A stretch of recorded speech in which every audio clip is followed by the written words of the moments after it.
예수님이 저들의 죄를 사하여 달라 하는 것은 대제사장으로 말씀하시는 거예요. 예수님은 십자가 지시기 전에 이미 대제사장으로서 모든 백성들을 위한 기도를 하셨잖아요. 그런데 이 예수님의 대제사장으로서의 기도는 하나님 보좌 우편에 앉으셔서 계속되고 있어요. 예수님은 우리의 영원한 대제사장이 되셔서 과거, 현재뿐만 아니라 우리의 미래까지도 위해서 기도하고 계시는 거예요. 예수님이 우리의 대제사장이 되셔서 우리를 위하여 죄를 용서해 달라고 하나님께 하는 이유는 뭐냐? 예수를 힘입어 하나님께 나아가는 자들을 온전히 구원하실 수 있기 때문이다 라고 하는 것입니다. 그럼 우리 어떻게 해야 돼요? 그렇죠? 은혜의 보좌 앞으로 나가라는 거예요.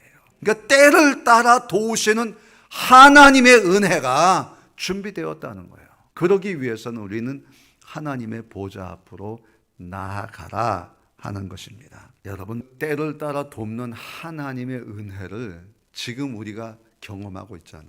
예배당 짓는 거예요. 운이 좋아서가 아니에요. 재수가 좋아서가 아니에요. 때를 따라 도우시는 하나님의 은혜가 오늘 우리들에게 임한 거예요. 그런데 이건 누구에게 주시는 거냐? 은혜의 보좌 앞으로 나가는 자에게 주시는 거예요. 기도하는 자에게 주시는 거예요. 내가 상상하지 못하는 것을 하나님이 준비하셨다가 우리에게 주신다는 거예요. 때를 따라 돕는 은혜, 하나님 우리에게 주시는 거예요. 교회는 장소가 아니고 그것에 모이는 사람들이다. 교회는 기도하는 당신 자체이며 기도할 때 여러분이 주의 성전이 되는 거예요.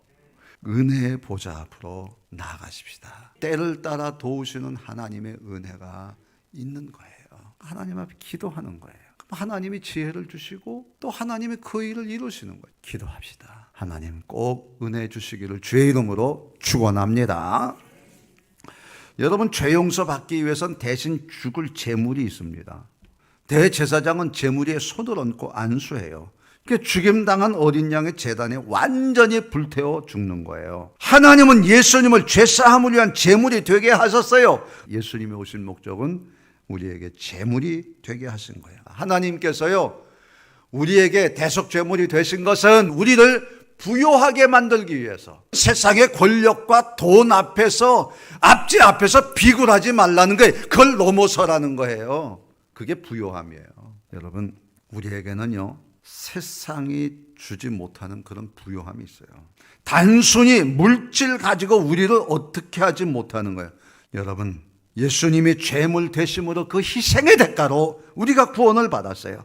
우리 안에는 하나님의 사랑이 있어요. 어떻게 살아야 돼요? 여러분, 은혜 받은 증거는요, 재정 사용과 헌금과 구제에서 드러납니다. 바울 사도는 고린도 교회에게 은혜 받았으면 예루살렘 교회의 어려움 위에 나눌 것을 도전하는데, 그것은 바로 오늘 우리 자신을 향한 하나님의 도전이기도 합니다.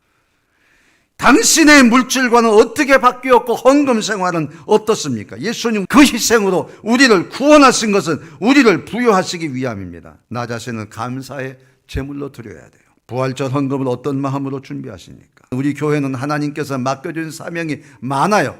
혼자서는 할 수 없어요. 함께 하는 것입니다. 그래서 모두 함께 헌금을 하는 거예요.